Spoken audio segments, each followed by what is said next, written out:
अष्टमः पाठः चित्रपट महर्षिः दादासाहेब फाळके महोदयः। चित्रपट महर्षी दादासाहेब फाळके। परिचय। आज चित्रपट, दूरदर्शन इत्यादी गोष्टी जीवनाच्या अविभाज्य भाग झाल्या आहेत। लोकरंजनाची तसेच लोकांच्या प्रबोधनाची, गुणी कलावंत व्यक्तींना समाजासमोर आणण्याची ही अत्यंत प्रभावी साधने आहेत।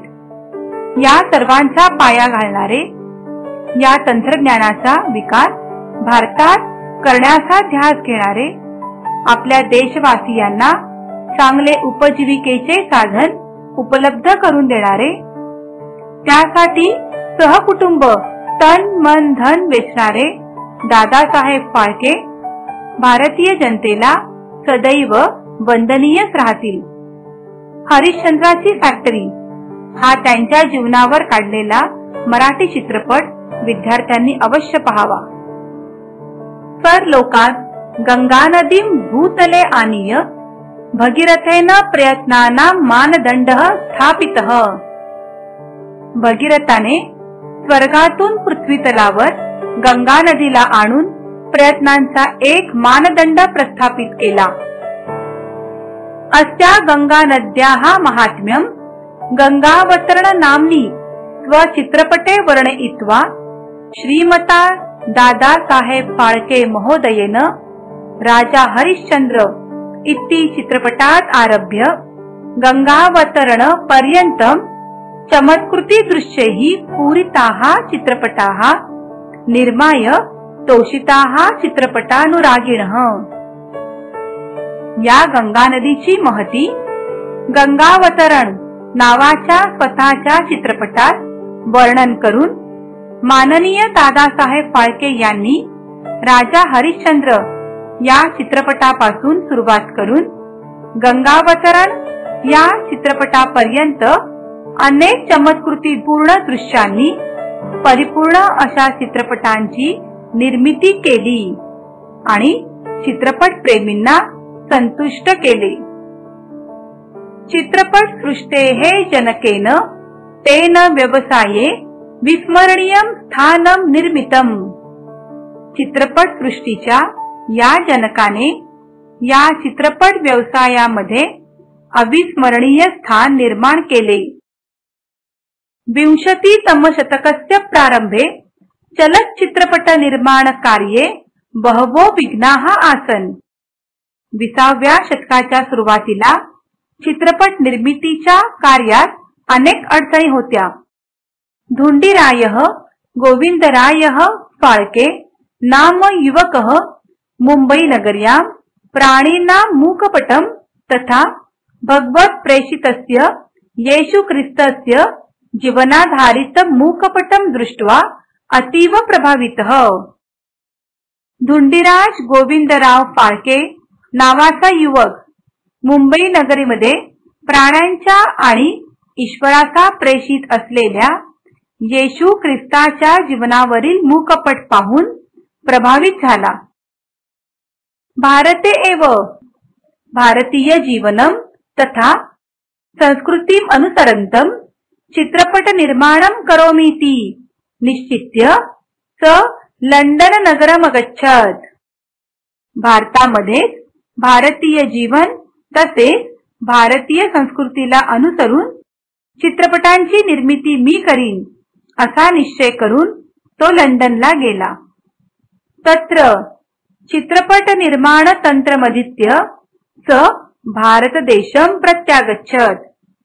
तेथे चित्रपट निर्मितीचे तंत्र आत्मसात करून तो भारत देशामध्ये परत आला। जिज्ञासा भाषां तथा तांत्रिकांगानी आत्मसात कुर्वाणा कुशाग्र बुद्धिः ध्येयासक्तिः इत्यादयः गुणाः आसन् फाळके महोदयस्य सामर्थ्यम्। जिज्ञासु वृत्ती, भाषा तसेच चित्रपट निर्मितीची तांत्रिक बाजू आत्मसात करणारी कुशाग्र बुद्धी, ध्येयावरील निष्ठा इत्यादी गुण हे दादासाहेब फाळके यांचे सामर्थ्य होते। धनस्य अनुपलब्धिः, अप्रगत तंत्रज्ञानम, स्त्रीपात्राणां भूमिकाः कर्तुम् अनुत्सुकाः युवकाः इत्यादीनि नैकानि संकटानि धैर्येण सोढवा महोदयस्य दृष्टिः ध्येये अविचला आसीत्। पैशांची चणचण, अप्रगत तंत्रज्ञान, स्त्रीपात्रांची भूमिका करण्यासाठी उत्सुक नसलेले तरुण इत्यादी अनेक संकटे धैर्याने सोसून त्यांची दृष्टी आपल्या ध्येयावर अविचल राहिली। प्रयत्न अखंडिता आसन, त्यांचे प्रयत्न अविरत चालू राहिले।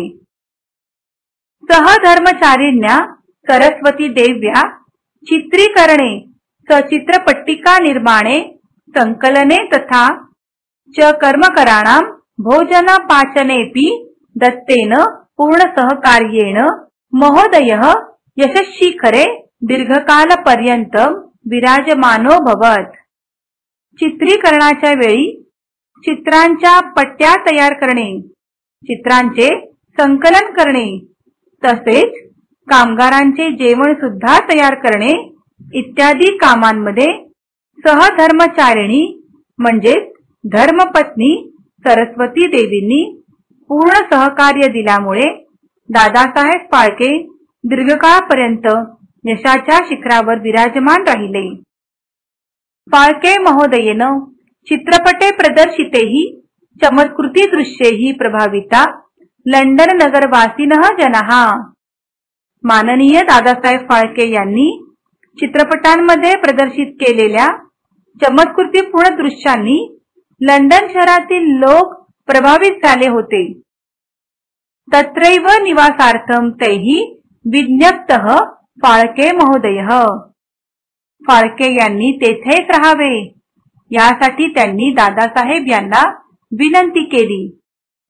किंतु बहुजनानां उपजीविका साधनक्षमः एष व्यवसायः स्वदेशे एव कर्तुमेच्छत् चित्रपट व्यवसायस्य एष पितामहः। परंतु चित्रपट व्यवसायातील या पितामहाने पुष्कळ लोकांच्या उपजीविकेचे साधन होऊ शकणारा हा व्यवसाय स्वतःच्या देशात म्हणजे भारतातच करण्याची इच्छा व्यक्त केली।